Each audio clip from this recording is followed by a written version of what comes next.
Imagine trying to charge your phone without plugging it. और आप ऐसे कल्पना करें कि आप अपने फोन को बिना चार्जर के चार्ज करने की कोशिश कर रहे हैं। No matter how many times you try, it will never get charged. और भले आप कितने भी बार उसके लिए आप प्रयास करें, वो चार्ज नहीं होगा। Until, like similarly, unless we connect in Lord Jesus, we cannot through our spiritual life. और उसी प्रकार जब तक हम परमेश्वर के साथ जुड़ते नहीं हैं, हम अपने आत्मिक जीवन में उन्नति पा नहीं पाएंगे। Let's come into the time of prayer. Thank you, Lord. Thank you, Jesus. Thank you, Master Father God. Let your name be glorified. Let you use me. In Jesus' precious name. Amen. Turn to me with John chapter 15, verse 4. और हम यूहन्ना सुसमाचार उसके 15वां अध्याय उसके 1 से 10 तक के आयतों को देखेंगे। I will read it for you. It says, "Abide in me and I in you. As a branch cannot bear the fruit of itself except it abide in the vine. No more can you except you abide in me." और उसके 4th वर्ष में हम देखते हैं कि वहाँ ये लिखा गया है कि तुम उसमें बने रहो और मैं तुझ में, जो जैसे डाली यदि डाली दाखलता में बनी रहती है तो अपने आप से नहीं फलती सकती।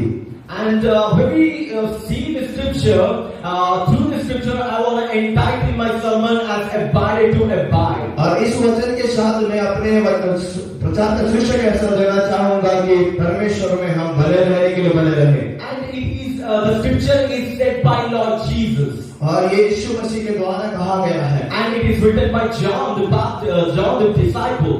और यीशु मसीह के चेला यूहन्ना के द्वारा लिखा गया है। And he is also called as a beloved disciple of Lord Jesus. और यीशु मसीह के प्रिय चेले के तौर पर उसे हम जानते हैं। And he has written the scripture in the between of 85 to 90 AD.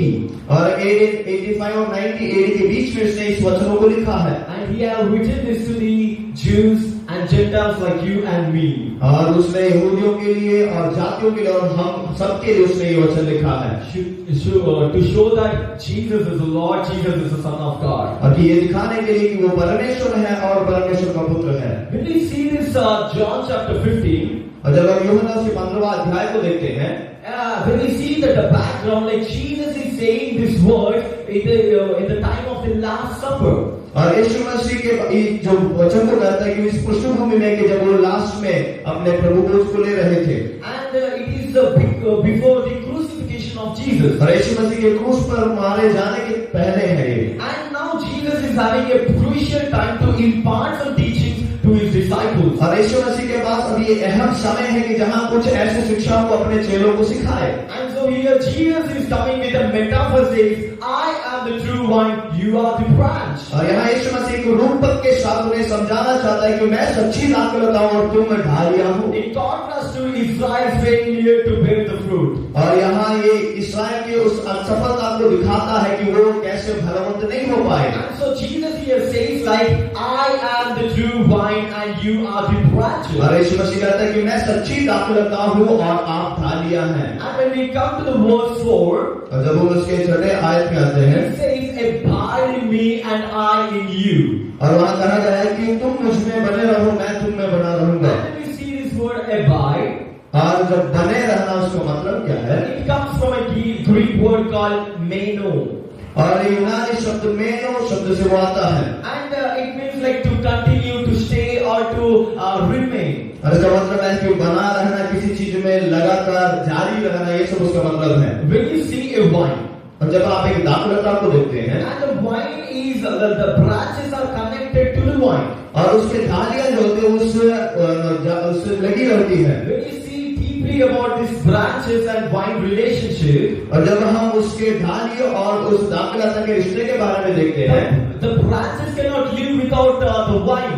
और उस दाखलता के बगैर, उसके सहारा के बगैर वो जीवित नहीं रह सकते। The branches always remain in the vine to bear fruits. और डालियां जो है हमेशा उस दाखलता से बने रहते हैं ताकि उसे फल ला पाए। The branches are always connected and depend upon the vine for the nutrients. और उसमें से उस अहम धातुओं को पाने के लिए हमेशा डाली उसमें बना रहता है। Likewise here Jesus says that I am the true vine and you are the branch. और उसी प्रकार यीशु मसीह कहता है कि मैं सच्ची दाखलता हूँ और तुम डालियां हो। And he says abide in me.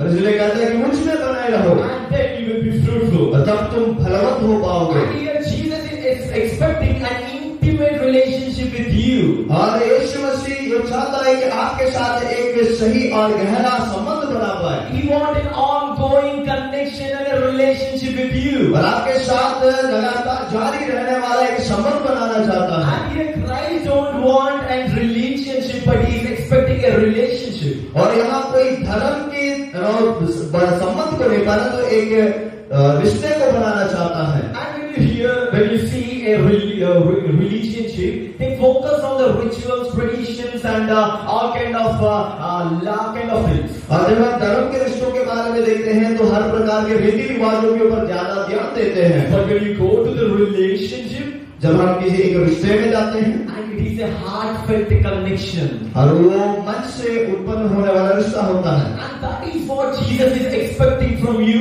and me. और वही यीशु मसीह हम मुझसे और आपसे प्रतीक्षा करता है। And he is saying like, abide in me. और वो कहता है कि मुझ में बने रहो। And when we go to the following verses, verse 4 and 5, और उसके 4 और 5 आयतों को जब हम देखते हैं, here it is written as the branch cannot bear the fruit of itself, और जैसे कि लिखा है कि जो डाली खुद में से फल नहा ला पाती है, and it abides in the vine, no more can ye except abide in me. और यहाँ कहा गया है कि जैसे डाली उस पर बनी रहती है वैसे तुम मुझ में बने रहो। Here my first point is abide in Jesus. और पहला कार्य यह है कि यीशु मसीह में बने रहो। And when you abide in Jesus, और जब यीशु में बने रहते हैं, you are abided to be fruitful. और आप फलवंत होने के लिए जोड़े गए हैं। Because when you see the vine, और जब आप दाखलता को देखते हैं, if the branch is not connected to the vine, the branch cannot get the nutrients, cannot get the life, and cannot be fruitful. अगर वो डालियां उस दाखलता से जुड़ी नहीं है तो उसमें से जो धातु है उसको चाहिए वो नहीं मिलेगी। But when the branch is connected, it will be receiving those sufficient nutrients and the life, and it will be bearing the fruits. और जब उसमें बना रहता है तो पोषक चीजों को वो प्राप्त कर पाता है। Likewise, my dear friends, और इसी प्रकार मेरे प्रिय मित्रों, Jesus in John chapter 14 verse 6, और यूहन्ना सुसमाचार उसके 14 के 6 में हम देखते हैं, Jesus says, I am the life.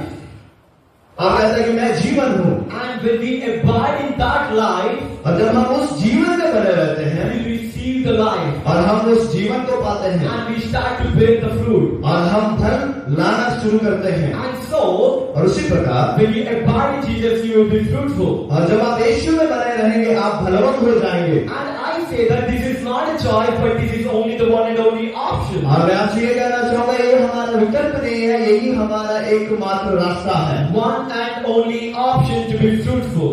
और फलवंत बनने का एक ही राह ये है, And that is to abide in Jesus. और वो यीशु मसीह में बने रहना। And I want to take in another sub point as you will be lifted up. और उसका एक दूसरे और बिंदु में लाना चाहूंगा कि ये है कि आप ऊंचा उठाए जाने के लिए उसमें बने रहें। See the verse 2. और यहाँ उसके दूसरे आयत को देखते हैं। Here it is written as every branch in me that beareth not fruit be taken away. और वहाँ ये बताया गया कि जो डाली मुझ में है लेकिन फल ना लाए उसे काट दिया जाता है। But see, God's purpose is fruitful, not judgment, right? और परमेश्वर का उद्देश्य ये है कि आप फलवंत बने, दूसरों को जज करने वाला नहीं। And here the word iris is used for the word taken away. और यहाँ आयरिस एक शब्द इस्तेमाल किया गया उसे उठा के फेंकने के विषय में बताने के लिए। And this word iris is also translated as lifting up. और उसी शब्द को दूसरी परिभाषा में ऊंचा उठाया जाना भी बताया जाता है। See, when you see a vine, और जब आप एक दाखलता को देखते हैं, and if a branch fell down, और उसमें से अगर एक डाली गिर जाती है, कट जाती है, and if it is not fruitful, it is unable to bear the fruit. और वो जो है फल ला नहीं पाएगी। And the vine dresser has the focus special attention on the one branch that it is not fruitful. The vine dresser will be having a special attention that it is the branch which is not fruitful. और वो उसका खेती करने वाला जो है उस पर ध्यान देगा कि इसमें फल क्यों नहीं है। And he will go to the branch and he will lift the branch upside and he will arrange in a such a way that the sunlight may shall fall on that. और वो उस डाली को जो वहाँ का किसान है वो उसको उठाकर रखेगा ताकि उस पर सूरज की रोशनी पड़ने पाए। And it will be enabled to bear the fruit. और उसके बाद वो फल ला पाता है। And same like that, that, और उसी प्रकार when we are unfruitful, my dear friends, और जब हम भी ऐसे फल रहित बन जाते हैं, and I say that when you abide in Jesus, Jesus will lift you up. और मैं आपसे ये कहना चाहता हूँ जब आप यीशु में बने रहेंगे तो आपको ऊंचा उठाएगा। When you are fallen, और जब आप गिरे हुए हैं, when you are unfruitful, और जब आप में फल नहीं है, when there is no hope for you, और जब आपके लिए कोई आशा नहीं होगी, I say that और मैं कहता हूँ when you abide in Jesus, जब आप यीशु में बने रहेंगे, Jesus is ready to lift you up. और यीशु आपको ऊंचा उठाने के लिए तैयार है, You will be fruitful, और आप फलवंत बनोगे, and you will be lifted up. और आप ऊंचा उठाए जाओगे। And when we see the following verse, और उसके बाद के आयतों को हम देखते हैं, here it is like written like every branch that bears fruit, he prunes it, और वहां हम देखते हैं कि जो डाली भरती है वो अधिक फल इसलिए उसे चाटता है so that it may bring more fruit. ताकि वो अधिक फल को लाए। When you see here the word prune, और वहां जब चाटने के विषय में हम देखते हैं, and this prune is a word, it means like cleaning. और उस शब्द का मतलब होता है कि साफ करना। And pruning refers to the process of cleaning, the crop of like a process of cutting. और जो डालियों को काटने के उस प्रक्रिया को हम छाटना करते हैं, Cutting the unwanted parts. और जो भाग उसमें जरूरत नहीं है उसे काटने को कहते हैं। And when you see while it's cutting there, in the vine there will be some pain. और जब इस दाखलता से उसको काटा जाता है तो उसमें उसको दर्द होता है। And but when the vine dresser cuts the unwanted parts in the vine, the branches will be getting more sufficient nutrients to grow the more fruits. और जब वो किसान अगर ऐसे बेजरूरत के बातों को जब उसमें से काट देता है तो उसमें ज्यादा उसको पोषक मिलता है। Like this, my dear friends, और इसी प्रकार मेरे भाइयों, when you abide in Jesus, जब आप यीशु में बने रहते हैं, and the Heavenly Father और हमारा स्वर्गीय पिता will cut all the unwanted things in us, और हमें जो जरूरत की जरूरत की बातों से वो काट देता है, so that we will be fruitful. ताकि हम बलवान बन पाए। And when we see the word called pure, और जब हम प्योर या शुद्ध के बारे में देखते हैं, the word of pure, like pure. जब हम उसे चाटने के विषय में कहा गया है, And the word Greek, it is called as kathartic. और उसका जो ग्रीक शब्द है वो खटारे हैं। And when you see the verse 3, और उसके तीसरे आयत को जब हम देखते हैं, Jesus says, now you are clean through the word which I have spoken.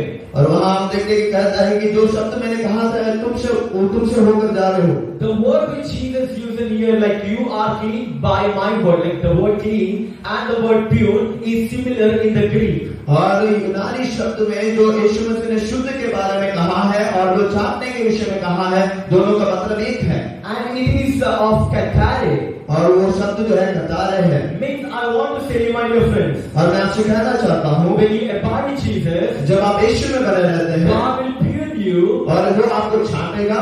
and the pruning means having the words with the word of Jesus, we will be pruned. और उसका मतलब यह है कि परमेश्वर के वचन के साथ हम शुद्ध किए जाते हैं। And when you see the verse, when you see the verse 7, और उसके सातवें आयत को जब हम देखते हैं, it is written like, Yea, abide in me, and my words abide in you.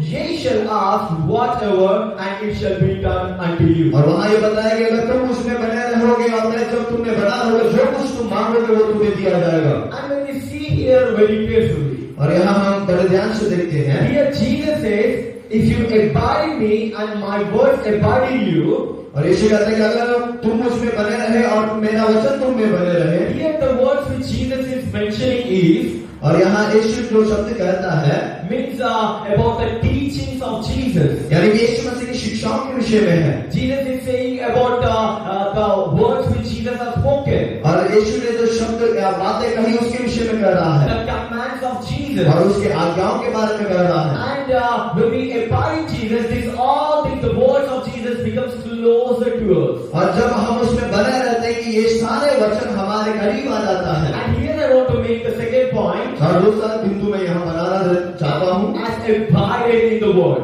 और परमेश्वर के वचन में बने रहना। When we abide in Jesus, और जब हम यीशु में बने रहते the हैं, words abide in us. और परमेश्वर का वचन हम में बना रहता है। When we come closer to Jesus, जब हम यीशु मसीह के निकट आते हैं, Jesus' teachings, और यीशु मसीह की शिक्षाएं, Jesus' commandments, और उसकी आज्ञाएं, things become closer to us. और वो सब हमारे करीब आ जाता And है। when you see the following verse, he says like, ask whatever and it shall be done. और आगे के वचनों में बताया गया कि जो कुछ तुम मांगो वो तुम्हें दिया जाएगा। And here people have some people think in another way. और यहाँ कुछ लोग दूसरे तरीके से इसे समझते हैं। Ask whatever means they think whatever. और कुछ भी मांगो का मतलब जो कुछ भी, आप कुछ भी मांग लो। The phrase ask it will be done, it doesn't mean like ask anything. और जो कुछ मांगोगे वो हो जाएगा, इसका मतलब ये नहीं है कि कुछ भी आप मांग लो। When you abide in Jesus, जब आप यीशु में बने रहते the हैं words when it abide in you, और जब परमेश्वर का वचन आप में बना रहता है you will have an internal transformation. और आपके अंदर से आंतरिक परिवर्तन आता है, Because the words of Jesus will transform you. क्योंकि परमेश्वर का वचन जो है आपके अंदर एक परिवर्तन को लाता है It cleanses you. और आपको शुद्ध करता है It builds you. और वो आपको छांटता है And you will be having a transformation. और आपके अंदर एक परिवर्तन आएगा। And when the transformation comes, और जब परिवर्तन आता है there will be no longer of your desires, और आपकी इच्छाएं आप में नहीं होगी, but it will be like Jesus desires in you. और यीशु की इच्छाएं आपके अंदर होगी। And I want to make a point, a sub point over here. और यहाँ एक मैं बिंदु बनाना चाहता हूँ। When you abide in word जब आप वचन में बने रहते हैं and you are abided to be transformed, और आप परिवर्तित होने के उस वचन में बने रहते हैं, and when you abide in Jesus, और जब हम यीशु में बने रहते you हैं will be having a transformation.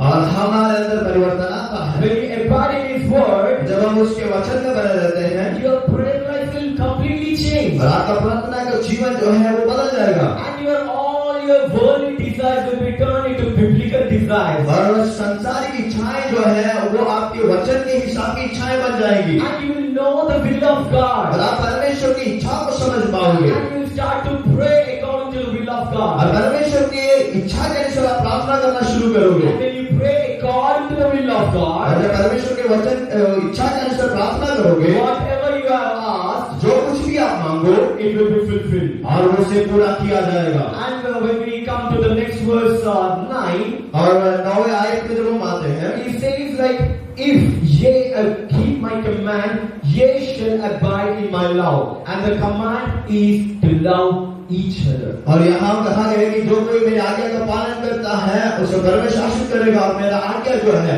वो दूसरों से प्रेम रखो। Here I want to make a point. और यहाँ मैं एक पॉइंट बनाना चाहता हूँ Abide in Jesus' love. और यीशु मसीह के प्रेम में बने रहें। And here Jesus says like, how to abide in Jesus' love. और हम यहाँ यीशु मसीह के प्रेम में कैसे बने रहेंगे?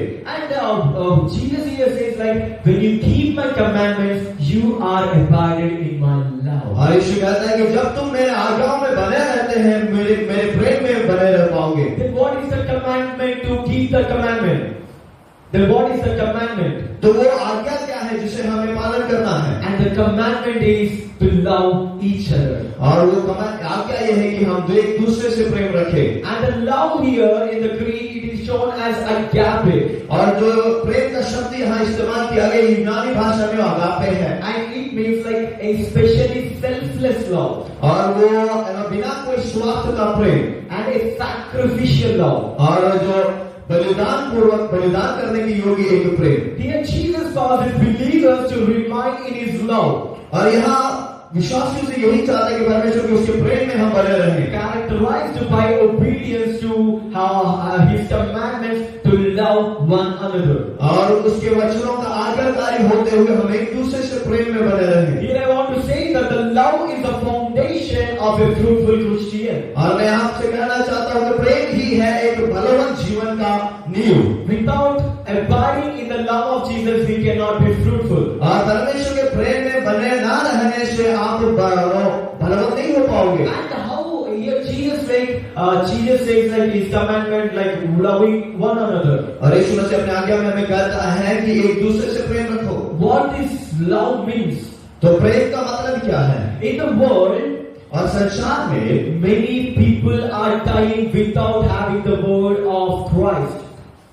और यहाँ इस संसार में बहुत सारे ऐसे लोग हैं जिनके पास परमेश्वर का प्रेम नहीं है। In this world, there are many people, so many people are perishing. और बहुत सारे लोग इस संसार में नष्ट हो रहे हैं। And there are so many people who are dying without accepting Jesus. और बहुत सारे लोग यीशु मसीह को अंगीकार किए बगैर वो नष्ट हो रहे हैं। And the result is cease, और उसका परिणाम ये है which is to the hell. और वो सब नरक में चले जाएंगे। Without accepting Lord Jesus, there is no other way. There is only hell, my dear friends. और यीशु मसीह को अंगीकार अगर नहीं करते हैं, ग्रहण नहीं करते हैं, तो नरक ही रास्ता है। And if we have love, we will try to save them. अगर हमारे अंदर प्रेम है तो हम उन्हें भी बचाने की कोशिश करेंगे। And I say that, और मैं कहता हूँ my dear friends, मेरे प्रिय मित्रों, let's go to the nations and let's preach the word of God and let's save the people. Let's save them from the hell to the heaven. और हमारे अलग देशों में जातियों के बीच में जाए सुसमाचार को सुनाए और उन्हें ये स्वर्ग की ओर ले आए। We preach gospel और हम सुसमाचार का प्रचार करते हैं because we love each other. क्योंकि हम एक दूसरे से प्रेम करते There हैं। are so many people, my dear friends, in the world around. और इस संसार में बहुत सारे लोग हैं They are perishing. और वो नष्ट हो रहे Let's हैं। take the light of Lord Jesus to them and let us share the love of Christ. और परमेश्वर के उस ज्योति को उनके पास ले जाए और उस प्रेम को हम बांटे। Let's abide in the love of Jesus by keeping His commandment. और उसकी आज्ञाओं का पालन करते हुए उसके प्रेम में बने रहे। And my dear friends, और मेरे प्रिय मित्रों, let's abide in the love of Jesus. और यीशु मसीह के प्रेम में बने रहे। Here I want to conclude my sermon और मैं अपने इस प्रचार को संक्षिप्त करना चाहता by हूँ saying my conclusion words. और मेरे इन शब्दों के द्वारा। In first we have seen that और पहले हमने ये देखा when we abide in Jesus, जब हम यीशु में बने रहते the हैं, first one, when we abide in Jesus, और पहला बिंदु जब हम यीशु में बने रहते हैं we will be cleansed. और हम शुद्ध किए जाते We हैं will be pure. और हमें छाता जाता है We will be lifted up. और हमें ऊंचा उठाया जाता We है will be fruitful. और हम फलवंत हो जाते हैं। And here you can see the progress of fruitfulness. और यहाँ फलवंत होने की उस प्रक्रिया को देखते हैं। And secondly, we have seen to abide in Jesus' commandment. और दूसरी बात हमने देखा कि यीशु मसीह की आज्ञाओं में बना रहना To abide in Jesus' word. और उसके शब्दों में वचनों में बने रहना। And when we abide in Jesus' word, और जब हम यीशु के वचनों में बने रहते we हैं have seen that we are abided to be transformed. और हम परिवर्तित होने के लिए उसमें बने रहते हैं And we will be having an internal transformation. और अंदरूनी तौर पर हमारे अंदर परिवर्तन आता है। Our desires will never remain, it will not remain, but biblical desires will be in us. और हमारी इच्छाएं संसारी तौर पर नहीं होगी, परमेश्वर के हिसाब से होगी। And with the biblical desires, with the God's will, when we ask anything, God will fulfill that. और उस परमेश्वर की इच्छा के अनुसार जो कुछ भी हम मांगे वो पूरा किया जाएगा। And then we have seen that abiding in Jesus as the third point. और हमने देखा कि परमेश्वर के प्रेम में बने रहना तीसरा बिंदु हमने देखा। And abiding in Jesus' love means और यीशु मसीह के प्रेम में बने रहने का मतलब following His command as loving each other. और एक दूसरे से प्रेम करना। Loving each other means there are so many people who are perishing, my dear friends. और मेरे प्रिय मित्रों, बहुत सारे ऐसे लोग हैं जो नष्ट हो रहे हैं And we preach gospel, and through that we share the love. और उनके सामने प्रचार करने से, सुसमाचार सुनाने से प्रेम शेयर करते हैं। And this day, let's take a decision, my dear friends, और इस दिन हम एक निर्णय को लें that we will be abiding in Jesus. कि आप यीशु मसीह में बने We रहेंगे will be abiding in the word of Jesus. और परमेश्वर के वचन में बने We will रहेंगे be abiding in the love of और Jesus. यीशु के प्रेम में हम बने रहेंगे And we will be abided to be abide. और बने रहने के लिए हम बने रहेंगे। Hallelujah. Hallelujah. My dear friends, और मेरे प्रिय मित्रों, let's catch this word. और इन सब वचनों को अपने पास ले ले Let's hold this word. और इन वचनों को अपने पास रख ले And let's remain in Jesus. और यीशु मसीह के साथ बने रहे। Thank you and praise the Lord. और धन्यवाद और परमेश्वर के नाम के लिए।